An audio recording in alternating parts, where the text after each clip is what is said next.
사도행전 24장 쉽게 읽힙니다. 바울은 지난 시간에 오늘날로 얘기를 한다면 청문회죠. 이 청문회에 끌려가서 공의 앞에서 자신을 변호하는 이런 모습들을 우리가 성경을 통해서 봤습니다. 그때 대제사장 아나니아를 만났고, 또 성경에 없는 교회사 이야기를 통해서 데오빌로 대제사장, 그리고 아나니아 대제사장, 그리고 바울, 이런 분들의 비하인드 스토리를 우리가 교회사를 통해서 살펴봤습니다. 아마 여러분들 그걸 볼 때 성경도 아닌데 이게 중요하나 이렇게 생각하실 수 있겠지만, 성경을 어떻게 이해하냐에 따라서 잘못하면 신비주의에 빠질 수 있고, 잘 보면 성경을 통해서 하나님의 뜻을 찾을 수 있기 때문에 될 수 있는 대로 1차 수신자, 처음 기록될 때 그 원의를 아는 게 중요합니다. 자, 오늘은 제2차 청문회를 앞두고 어떻게 해서든 이 바울을 암살하려고 하는 유대인들의 시도, 그리고 돈을 밝히는 로마의 권력자들의 모습들, 그리고 이러한 틈에서 바울을 보호해 주시고 결국은 로마까지 인도해 주시는 이 하나님의 손길, 하나님의 이 섭리를 우리가 함께 읽어보려고 하는데, 지금 우리가 이제 23장, 24장이죠. 28장까지가 다 그런 내용입니다. 자, 오늘은 읽을 본문이 상당히 좀 많습니다. 밀린 본문이 많아서 여러분들이 부지런히 읽으면서 제가 설명을 짧고 그 다음에 본문을 우리가 함께 열심히 읽으려고 합니다. 1차 청문회가 끝나고 주님께서 저녁에 바울에게 나타나셔서 담대하라고 이렇게 말씀을 하시면서 용기를 주시는 이야기까지 지난 시간에 나눴습니다. 이제 한번 기억을 더듬는 의미에서 사도행전 23장 11절을 우리 한번 한 목소리로 한번 읽어보겠습니다. 시작. 그날 밤에 주께서 바울 곁에 서서 이르시되 담대하라, 내가 예루살렘에서 나의 일을 증언한 것 같이 로마에서도 증언하여야 하리라 하시니라. 아멘. 감사합니다. 앞으로의 바울의 길이 확실히 어떤 방향이다, 이런 것들을 우리가 볼 수가 있습니다. 주님께서 밤에 나타나셔서 말씀하시기를, 바울 네가 예루살렘에서 나의 일을 증언한 것 같이 이제 로마에 가서도 그렇게 증언하게 될 거야, 이런 얘기를 주님께서 해주셨습니다. 바울은 예루살렘을 거쳐서 이제 로마로 갈 것이라는 것이 분명해지고 있습니다. 이제 12절로 14절의 말씀을 또 천천히 한번 읽어보겠습니다. 시작. 날이 샘에 유대인들이 당을 지어 맹세하되 바울을 죽이기 전에는 먹지도 아니하고 마시지도 아니하겠다 하고 이같이 동맹한 자가 40여 명이더라. 대제사장들과 장로들에게 가서 말하되 우리가 바울을 죽이기 전에는 아무것도 먹지 않기로 굳게 맹세하였으니. 아멘. 감사합니다. 마치 이런 모습들을 지금 40명의 이제 자객이죠. 이 40명의 자객을 보면서 젊은 시절의 바울의 모습을 또 우리는 생각해 볼 수 있습니다. 유대교를 위해서 자기 목숨을 바칠 수 있는 이런 사람이 그 당시에 40명이 손들고 일어났다는 것입니다. 그런데 그들이 과연 무엇을 위해서 이렇게 열심이었을까 한번 생각해 볼 필요가 있습니다. 바울이라는 한 사람을 죽이기 위해서 죽이기 전에는 먹지도 마시지도 않겠다, 이렇게 말할 정도라면 이 사람들의 그 다짐이 굉장히 큰 걸 볼 수 있는데, 아마 누가 시켜서 한 것은 아닌 것 같고 나름 이 유대교에 대한 열심 그리고 포부가 있어서 이렇게 한 것으로 보여집니다. 이제 바울을 죽이기로 한 이 결사대의 계략 또는 계획이 무엇인지 15절, 16절을 통해서 한번 읽어보겠습니다. 시작. 이제 너희는 그의 사실을 더 자세히 물어보려는 척하면서 공회와 함께 총부장에게 청하여 바울을 너희에게로 내려오게 하라. 우리는 그가 가까이 오기 전에 죽이기로 준비하였노라 하더니 바울의 생질이 그들이 매복하여 있다 함을 듣고 와서 영내에 들어가 바울에게 알린지라. 아멘. 우리가 읽고 특별히 설명을 하지 않아도 충분히 다 이해할 수 있는 이런 내용들이 있습니다. 아마 이러한 40명의 결사대가 조직이 됐고 이 조직이 바울을 죽이려고 계획을 했다는 것은 아마 천부장은 꿈에도 몰랐을 내용이었을 것입니다. 중간에 바울의 생질이 그 내용을 들었으니 망정이지, 유대교 지도자들이 천부장에게 와서 더 자세히 물어볼 것이 있으니 바울을 불러내라 했더라면 아마 그대로 바울은 그 자리에서 순교를 당하지 않았을까, 이렇게 생각을 해봅니다. 사실 바울이 염세주의자였다면 그래, 너무 힘들어. 1차, 2차, 3차 돌에 맞아 죽을 뻔했던 적이 한두 번도 아니고 이제 난 할 만큼 했어. 이제 주님 품으로 가야지. 이렇게 이 세상을 그냥 떠나서 그냥 주님 품으로 빨리 가려고 하는 이런 염세주의자였다면, 이런 이야기를 들었을 때 바울이 그래 잘됐다, 이 김에 이제 끝내자, 이렇게 이야기했을 법도 한데, 하지만 바울은 목표가 있었습니다. 주님께서 저녁에 또 나타나셔서 네가 예루살렘에서 나를 증거한 것처럼 로마에 가서도 증거하리라. 바울은 분명히 자기가 무엇을 해야 할지를 알았기 때문에 이 어려움에 그냥 내가 나를 불태우시려 한 것이 아니라 지혜를 짜내서 이 어려움을 극복하려고 하는 모습들이 있다는 것입니다. 이제 17절로 18절의 말씀에 어떻게 바울이 맞대응을 하는지 또 내용을 한번 천천히 읽어보겠습니다. 시작. 바울이 한 백부장을 청하여 이르되 이 청년을 천부장에게로 인도하라. 그에게 무슨 할 말이 있다 하니 천부장에게로 데리고 가서 이르되 죄수 바울이 나를 불러 이 청년이 당신께 할 말이 있다 하여 데리고 가기를 청하였더이다 하매. 아멘. 감사합니다.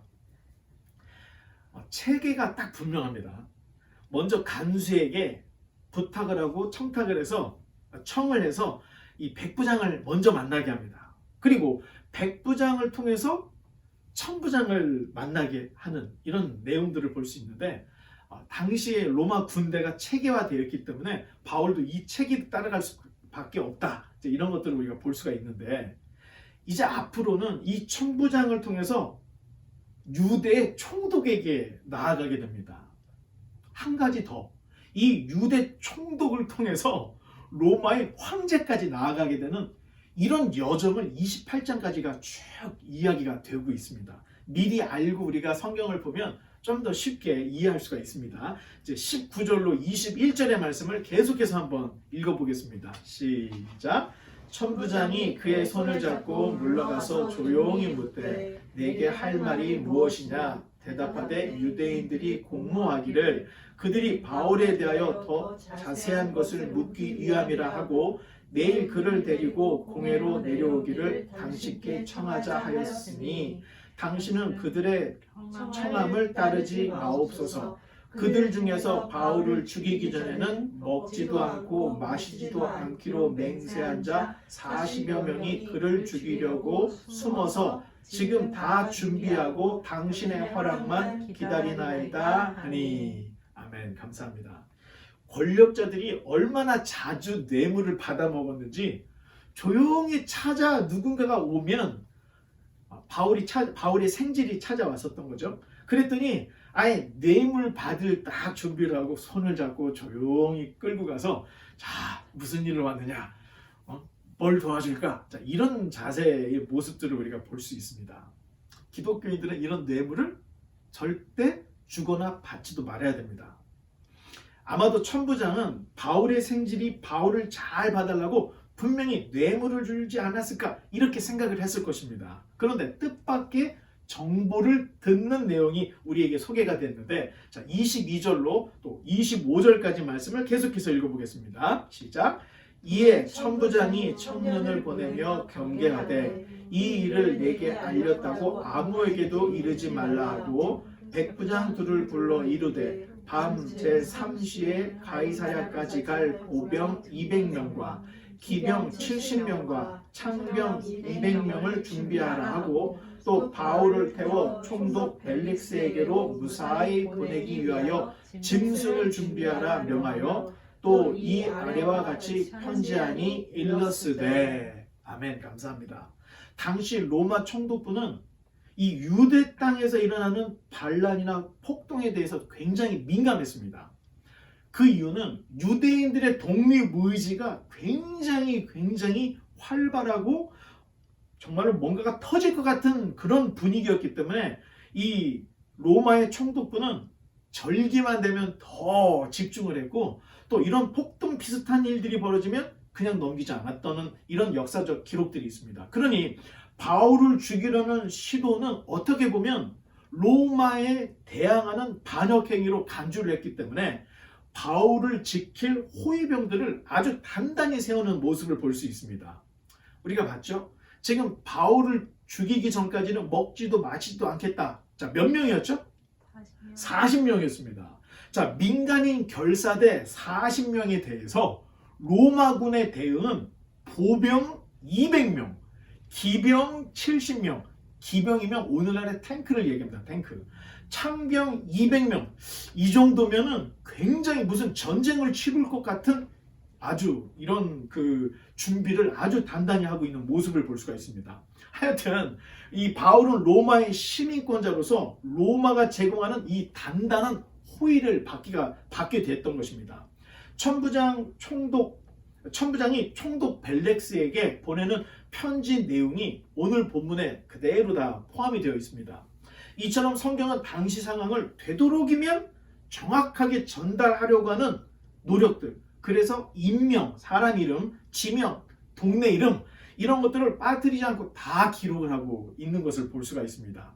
자, 이게 번역에는 나와 있지 않지만 잠깐 말씀을 드리면 인명, 지명이 뭐가 그렇게 중요한가 생각할 수 있는데, 자, 성경을 우리가 중심에 가지고 있는 이 캐논, 이 정경 내용에는 역사, 인물 이런 게 다 들어 있습니다. 그런데 나중에 기록된 위경, 가경들에는 이런 역사적인 근거를 하나도 제시는 안 하고 교훈집처럼 기록이 되어 있습니다.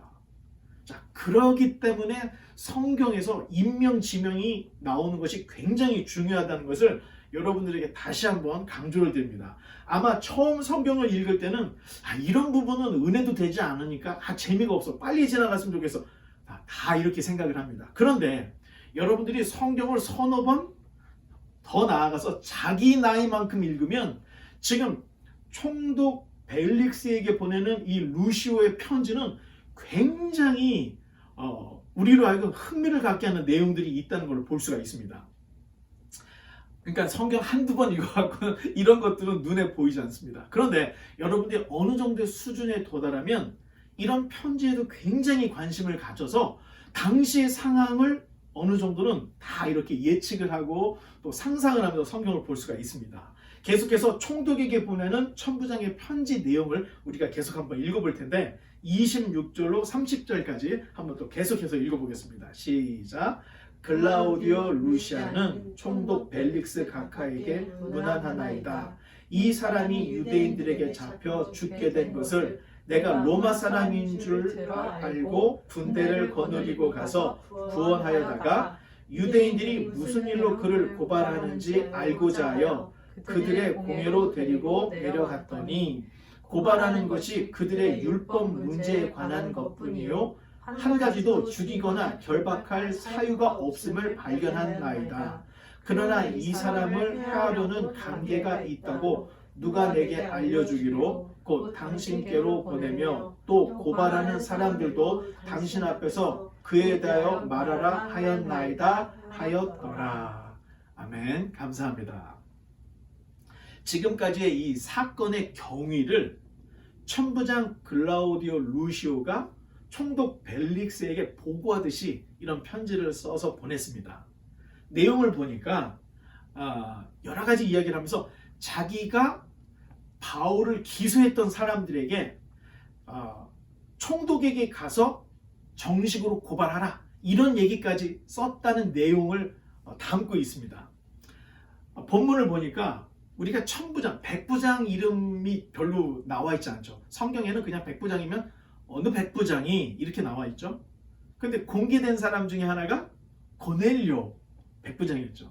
천부장 잘 이름 나오지 않습니다. 그런데 이 편지를 보니까 글라우디오 루시오, 천부장의 이름이 이것입니다. 앞에 글라우디오 황제의 이름과 비슷하죠. 이 사람 굉장히 지금 로마 군대에 들어온 이유가 출세하기 위해서, 미국도 그렇죠. 뭐 스포츠를 하거나 군대를 제대한 사람들을 미국에서 존경해 주는 것처럼 당시 똑같았습니다. 그래서 정계에 진출하려면 군대를 갔다 왔어야 됩니다. 그래서 이 글라우디오는 왕족 출신 중 귀족 출신이었구나 하는 걸 볼 수 있는데 지금 천부장까지 올라와 있다는 것입니다. 이 루시오가 총독 벨릭스에게 편지하는 내용이었죠. 드디어 바울이 이제 재판을 통해서 예루살렘 종교 지도자들을 만나고 이제 로마의 천부장을 만나고 이제 총독까지 전체 유대 땅을 관할하고 있는 로마의 총독을 지금 만나는 내용을 이렇게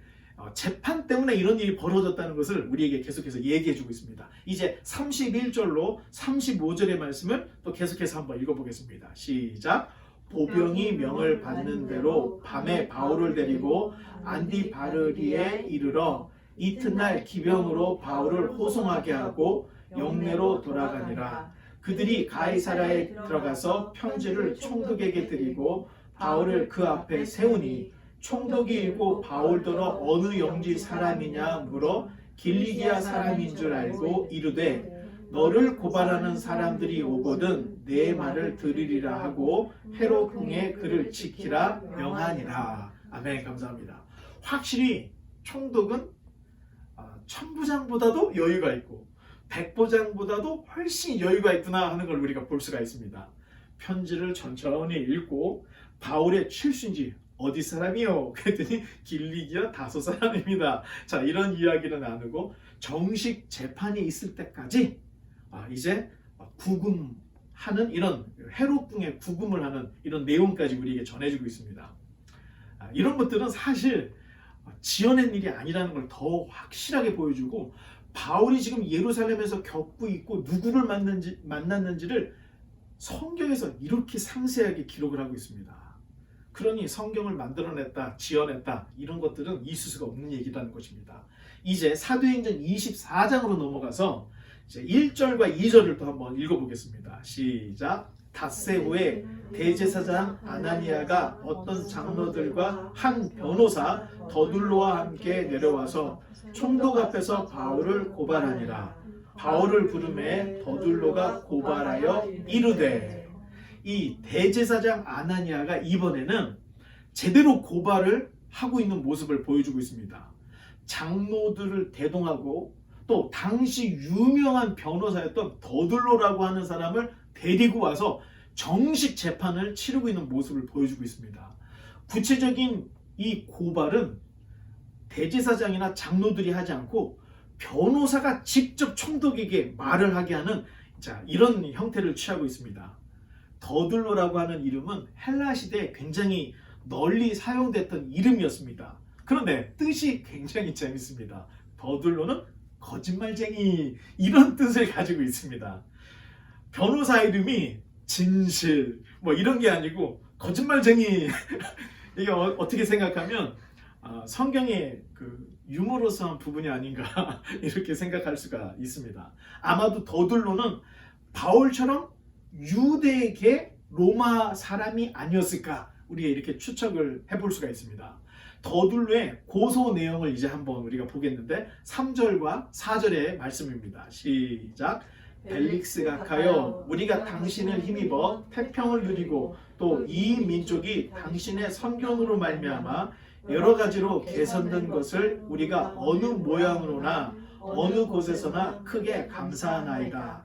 당신을 더 괴롭게 아니하려 하여 우리가 대강 여짜옵나니 관용하여 들으시기를 원하나이다. 아멘.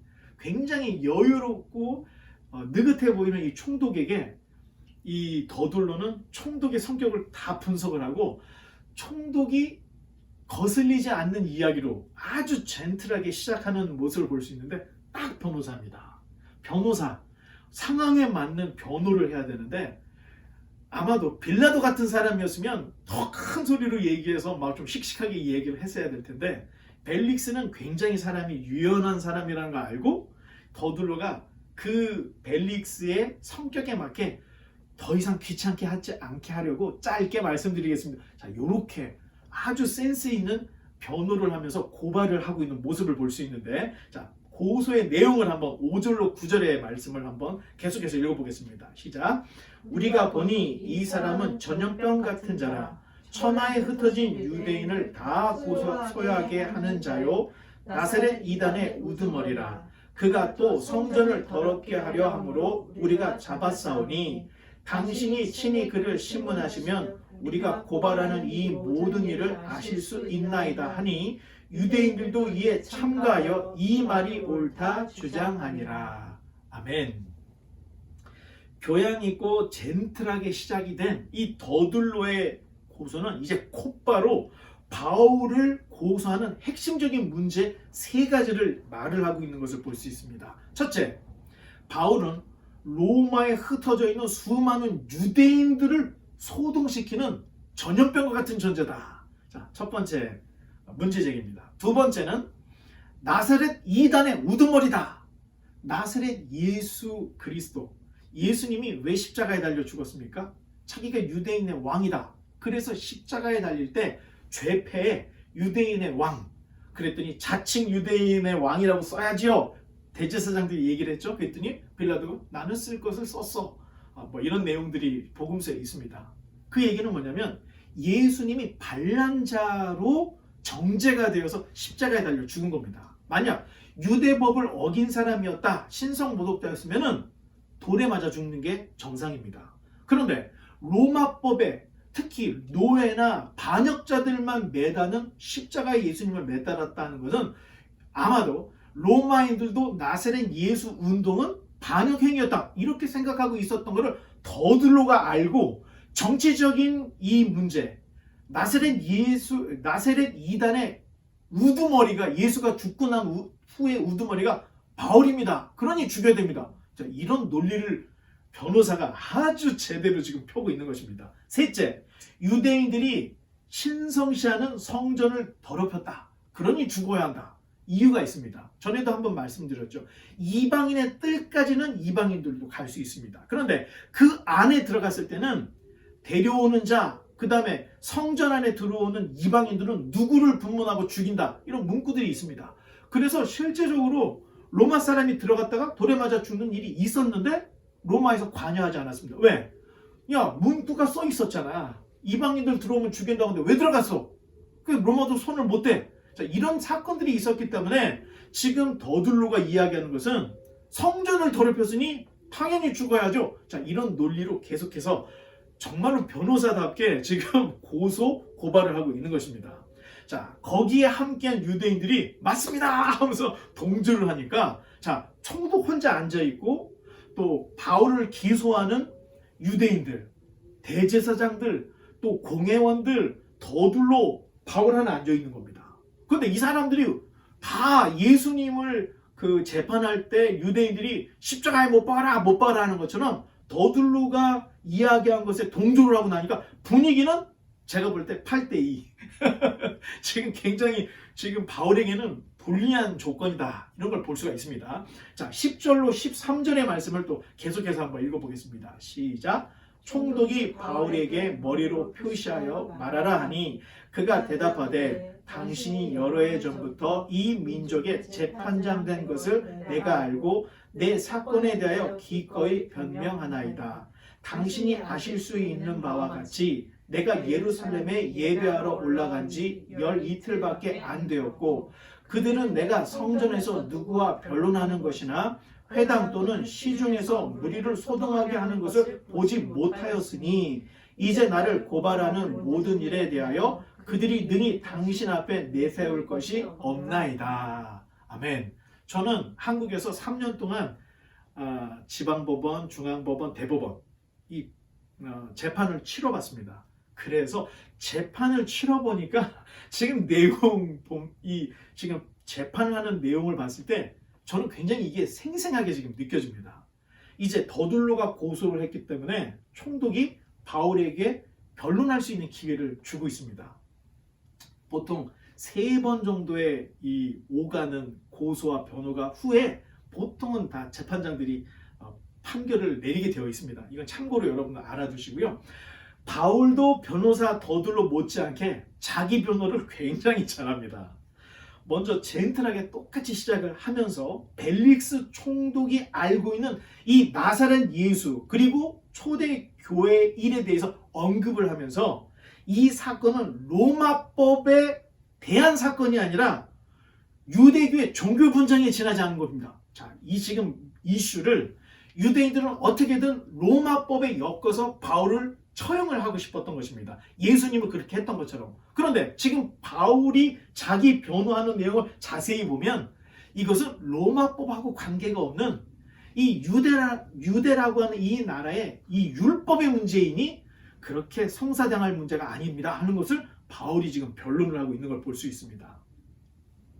또한 더들로가 고소한 사항이 오해였다. 내가 성전에 이방인을 데리고 간 게 아니었다는 것을 정확하게 변론을 합니다. 여러분 이게 굉장히 중요합니다. 법정에서는 내가 누구를 데리고 갔냐 안 갔냐, 들어갔냐 안 갔냐, 이게 굉장히 중요한 이야기인데 말을 남겼다는 겁니다. 그러면 분명히 이 재판은 여기서 결정이 안 나고 더 오래 끌 수 있고 결국에는 어려운 문제로 흐지부지 돼서 끝날 수 있는 이런 문제로 갈 수 있다는 것을 우리가 예측을 할 수가 있는데, 이 사건의 원인이 되는 의인과 악인의 부활에 관한 이야기를 바울이 슬쩍 꺼냅니다. 지금 이 사건의 문제는 내가 죽은 자의 부활을 믿은 것 때문에 이 사건이 벌어진 겁니다. 자, 유대인들은 세 가지, 소동을 일으켰다, 또 이단자이다, 그 다음에 성전을 더럽혔다, 이 세 가지를 얘기하고 있죠. 그런데 바울은 여기서 로마법이 아니고 유대법이고 그 중에서도 죽은 자의 부활에 대한 소망 때문에 빚어진 문제다. 자, 이렇게 지금 변론을 하고 있는 것입니다. 계속해서 14절로 16절의 말씀을 계속해서 읽어보겠습니다. 시작. 그러나 이것을 당신께 고백하리이다. 나는 그들이 이단이라 하는 도를 따라 조상의 하나님을 섬기고 율법과 선지자들의 글에 기록된 것을 다 믿으며 그들이 기다리는 바 하나님께 향한 소망을 나도 가졌으니 곧 의인과 악인의 부활이 있으리라 함이니이다. 이곳으로 말미암아 나도 하나님과 사람에 대하여 항상 양심에 꺼리낌이 없기를 힘쓰나이다. 아멘. 감사합니다. 바울의 변론은 유대인이나 이방인들이 다 관심을 가질 만한 죽은 자의 부활에 대한 이야기로 계속해서 끌고 나가고 있습니다. 인간에게 있어서 죽음이라는 문제는 누구를 막론하고 궁금하고 한번 들어보고 싶은 이런 내용이라는 것을 우리는 알 수가 있습니다. 유대인들이 고소한 유대교와 기독교의 분쟁을 이 부활이라는 주제로 일반화를 시키고 있다는 것입니다. 그래서 첫 번째 청문회에서 바울이 공회원들을 보니까 절반은 사두개인, 절반은 바리새인인 걸 보고 나는 바리새인입니다. 내가 믿는 부활 때문에 내가 이 꼴을 당했습니다. 그랬더니 싸움이 났던 것처럼 2차 청문회에서도 바울이 똑같은 이 부활에 대한 이야기를 하는데, 여러분 이게 아무것도 아닌 것지만 이 총독에게는 굉장히 임프레스한 이야기였던 것입니다. 그래서 나중에 그 얘기를 더 자세히 듣고자 바울을 불러서 이야기하는 내용이 이제 후에도 나오게 됩니다. 17절로 21절의 말씀을 계속해서 읽어보겠습니다. 시작. 여러 해 만에 내가 내 민족을 구제할 것과 재물을 가지고 와서 드리는 중에 내가 결례를 행하였고 모임도 없고 소동도 없이 성전에 있는 것을 그들이 보았나이다. 그러나 아시아로부터 온 어떤 유대인들이 있었으니 그들이 만일 나를 반대할 사건이 있으면 마땅히 당신 앞에 와서 고발하였을 것이요. 그렇지 않으면 이 사람들이 내가 공회 앞에 섰을 때에 무슨 옳지 않은 것을 보았는가 말하라 하소서. 오직 내가 그들 가운데 서서 외치기를 내가 죽은 자의 부활에 대하여 오늘 너희 앞에 신문을 받는다고 한 이 한 소리만 있을 따름이니이다 하니. 아멘. 감사합니다. 지금 이미 다 설명을 들었던 이야기들이 종합이 돼서 이야기하고 있는데, 문제는 17절에 바울이 내 민족을 구제할 재물을 가져왔다. 자, 이 말한 것이 제가 볼 때는 실수였지 않았을까 이렇게 생각을 합니다. 벌써 위에 앉아있는 권력자들이 이 바울이 지금 자기 민족을 구제할 재물을 가져왔다는 말을 딱 듣고 귀가 쏠깃하게 들려졌던 것입니다. 이 재판은 분명히 쉽게 결론이 나지 않고 굉장히 질질 끌어질 분위기라는 것을 알 수가 있습니다. 권력자들이 바울이 가져왔던 돈 냄새를 맡았기 때문에 어떻게든 뇌물을 끄집어내기 위해서 분명히 이 재판은 하루아침에 끝내지 않고 굉장히 길게 끌면서 돈을 뜯어내려고 하는 수를 쓸 수 있을 것이다. 우리 이런 것들을 예상할 수가 있는 것입니다. 바울이 이렇게 이야기했던 내용들을 우리가 이렇게 보면 이미 그 예루살렘에 왔을 때, 그리고 서원한 사람들과 결례를 행하다가 아시아로부터 온 사람, 그런 얘기를 하면서 내가 무슨 옳지 않은 일을 했는지 무엇을 보았는지 말하게 하소서 이야기를 합니다. 자, 아시아에서 왔던 사람들이 바울이 이방인을 데리고 성전에 들어간 건 보지 못했던 것입니다. 이방인의 뜰에 그냥 서 있는 거 보고 소동이 일어났던 것이었기 때문에 바울이 정확하게 증거를 대라. 나를 기소를 하기 위해서는 내가 정말로 이방인들을 성전에 데리고 갔다는 증거를 대라. 자, 이런 이야기들을 우리가 그냥 읽으면서 그냥 지나갔지만 이런 내용들을 자세히 보면 이런 것들이 눈에 보일 수가 있다는 것입니다. 이제 22절로 23절의 말씀을 끝으로 한번 읽겠습니다. 시작. 벨릭스가 이 도에 관한 것을 더 자세히 아는 고로 연기하여 이르되 천부장 루시아가 내려오거든 너희를 처리하리라 하고 백부장에게 명하여 바울을 지키되 자유를 주고 그의 친구들이 그를 돌보아 주는 것을 금하지 말라 하니라. 아멘. 자, 2차 청문회도 맥없이 끝나버렸습니다. 바울의 고소는 이제 미결 상태로 지금 계속해서 머물러 있습니다. 또한 바울이 로마 시민이었기 때문에 바울을 구금할 이유가 사실은 없었지만 미결, 이 재판이 결과가 나오지 않았기 때문에 아직은 미결수입니다. 그래서 구금 상태가 있어야 되는데 우리가 상상하는 뭐 철장에 갇혀서 이런 구금이 아니라 되게 자유롭습니다. 대신 밖에는 나가지 못합니다. 이 안에서 먹고 싶은 거 먹을 수도 있고 약간의 제약은 있겠지만 또 면회를 오는 사람을 충분히 만날 수 있도록 이렇게 자유를 주어서 가족, 친지, 친구들도 만날 수 있는 이런 가택연금으로 지금 바울이 이렇게 지금 미결 상태구나 하는 걸 볼 수가 있습니다. 바울 입장에서는 이제 어떻게 보면 상당히 안전한 지금 단계에 온 겁니다. 만약 예루살렘에 있었더라면 예루살렘에 있는 거의 절반 이상의 유대인들 3분의 2가 되겠죠. 기독교인들을 빼고 나머지 사람들 다 바울을 죽이러 갑니다. 그리고 먹지도 않고 마시지도 않겠다. 바울이 죽기까지는 이런 결사대까지 결석이 된 거 보면 바울 입장에서 예루살렘, 유대 땅은 굉장히 살벌했던 곳입니다. 그런데 지금 유대 땅을 지배하고 있는 이 로마가 이 바울이라는 사람을 궁에 보호를 해주고 있는 이런 분위기로 내용이 지금 반전이 되고 있습니다. 분위기가. 로마 정부가 바울을 지켜주고 있고 자유까지 주고 있으니 바울 입장에서는 어떻게 생각하면 두 다리를 쭉 뻗고 잠을 잘 수 있는 이런 상태가 되었다. 이런 걸 볼 수 있습니다. 다음 시간에 보면 이제 돈 냄새를 맡았던 총독이 어떻게든 바울에게서 뇌물을 받아내려고 바울을 자꾸 불러내서 말을 거는 내용들이 이제 다음 시간에 나옵니다. 바울은 자신을 죽이려는 유대 땅 한복판에 지금 서 있습니다. 바울을 지켜주는 것은 참 묘하게 로마 정부가 지금 바울을 지켜주고 있는 것입니다.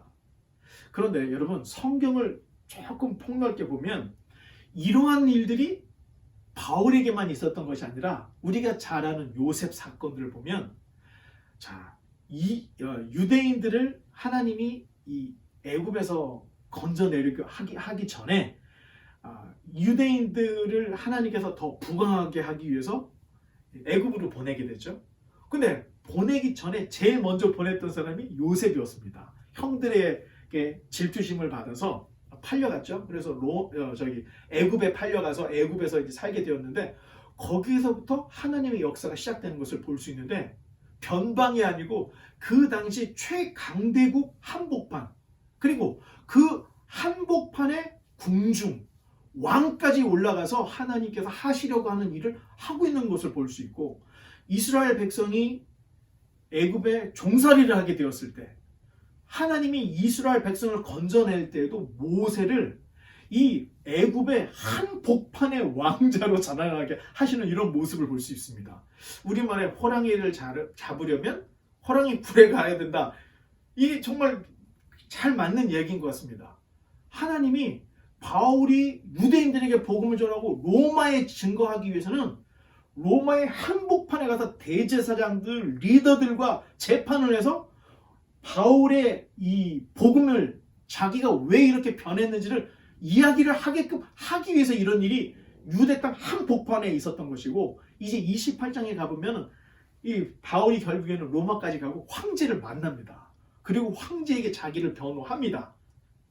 근데 우리가 상상하는 것처럼 황제가 이야기를 듣고 개종을 하거나 하는 일은 없었지만, 분명한 것은 황실에 가서 사도 바울이 자기가 지금 예루살렘에서 유대인들에게 자기 변호를 했던 것처럼 똑같은 변호를 한다는 것입니다.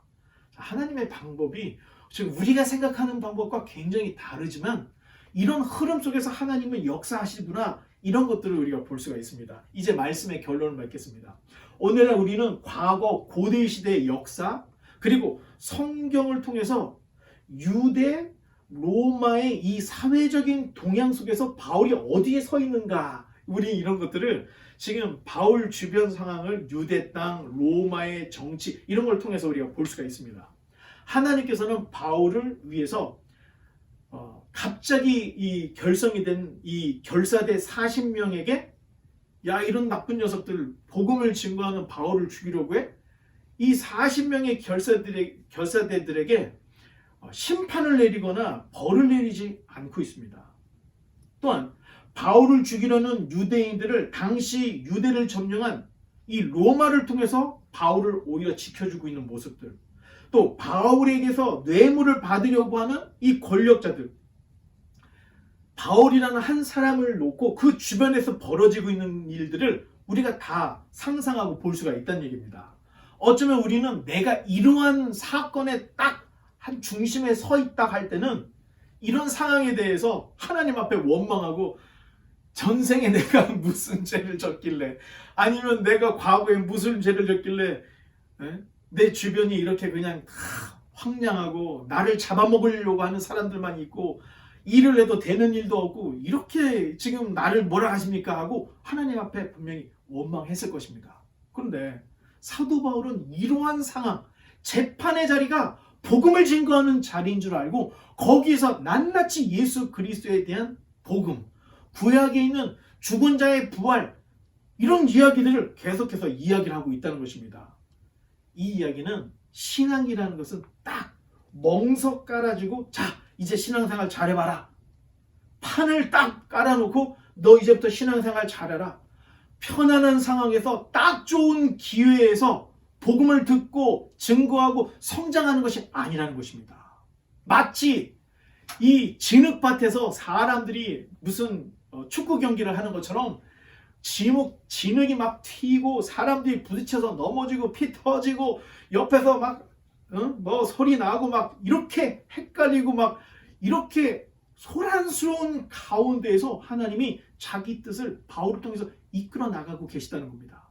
지금 여러분, 우리 상황을 쫙 보면 경제적인 어려움을, 또 전염병으로 인해서 자유롭지 못한 이런 것, 우리가 하루하루 살 때 렌트비 걱정하고 생활비 걱정하고 전염병 때문에 미래가 전혀 보이지 않는 이런 상황에서 우리 또 몸이 부서질 정도로 일을 해야 하는 이런 상황들, 자 이런 것들을 볼 때 이런 상황에서 어떻게 복음을 전하고 목회를 해, 이렇게 생각할 수가 있다는 겁니다. 그런데 바울은 그런 상황에서 하나님의 말씀을 듣고 그것을 증거하고 계속해서 성장해 나가고 하나님의 뜻을 이뤄나가는 모습을 우리는 이 지금 바울의 재판 과정을 통해서 볼 수가 있다는 것입니다. 초대교회는 250년간 10차의 박해를 받았습니다. 자, 250년이라는 시간은 한 세대를 70으로 기준을 해봤을 때 거의 세 세대의 긴 기간 동안 기독교가 박해를 받는데, 아마도 당시 성도들 중에는 왜 내가 기독교인이 되어서 이 고생을 하는가, 이런 불평, 우리 부모가 뭘 잘못했길래 기독교인이 돼서 우리가 이렇게 다 숨어 다녀야 되나, 자녀들 불평 분명히 있을 수 있다는 것입니다. 그런데 어느 시대나 저절로 하나님을 잘 믿도록 멍석 깔아주고 또 이렇게 딱 판 벌려주고 이런 시대, 이런 때는 한 번도 없었다는 것입니다. 바울도 그렇고 우리 믿음의 선배들도 그렇고 지금 코로나를 겪고 있는 우리들도 마찬가지라는 것입니다. 앞으로 바울은 이 시점에서 앞으로 약 10년 정도를 살다가 순교를 하는데 이 10년의 절반인 5년을 계속해서 옥살이를 하고 계속해서 재판만 하게 됩니다. 기독교 신앙, 믿음은 이 남는 시간에 하는 것이 아니라는 것입니다. 지금 코로나로 인해서 지금 생활 전선에서 공부도 해야 되고 이렇게 어려울 때 나 공부 다 하고 성공한 다음에 믿겠습니다. 나 지금 이 어려운 거 코로나 지나면 사역하겠습니다. 자, 이런 자세는 우리에게 맞지 않다는 것입니다. 바울이 주님 재판 다 끝나고 다시 사역할게요, 이렇게 말하지 않았습니다. 재판 가운데 가장 혼란하고 두렵고 떨리는 가운데 유감없이 그 자리에서 자기가 믿는 예수 그리스도를 사람들에게, 특히 유대인들에게, 로마에 있는 권력자들에게 말하고 있는 이 바울의 담대한 모습들을 지금 우리가 이 시대에 바울의 모습을 본받고 지금 이 코로나 시국에 우리가 어떻게 신앙생활을 해야 되는지 우리가 한번 우리 자신을 다시 한번 돌아봐야 한다는 것입니다. 사실 미국만 해도 그렇게 어렵진 않습니다. 한국은 지금 교회가 거의 전멸 상태라고 봐야 됩니다. 웬만한 교회들은 다 없어졌고 또 미국 안에서도 마찬가지입니다. 뭐 노예가 통폐합이 된다 이런 얘기도 제가 아침에 들었는데 사라진 교회들이 엄청나게 많고 있고 목회 선상을 떠나서 회사에 가 있고 자 이런 지금 너무나도 혼란스러운 시대인데 자 코로나 끝나고 다시 하겠습니다. 이건 맞지 않다는 것입니다. 코로나 시대 끝나면 어쩌면 재기할 수 없는 불론까지 갈 수가 있습니다. 지금 우리가 일어나서 교회를 세우고 하나님의 뜻을 세우지 않는다면 전염병이 끝난 후에 우리 아무것도 할 수 없다는 것입니다.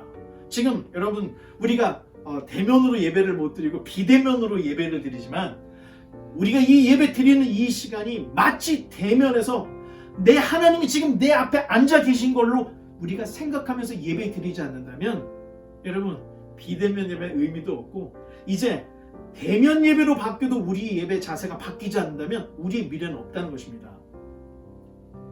주님께서 말씀하신 대로 우리는 그 나라와 그 의를 위해서 신앙생활을 하고 있습니다.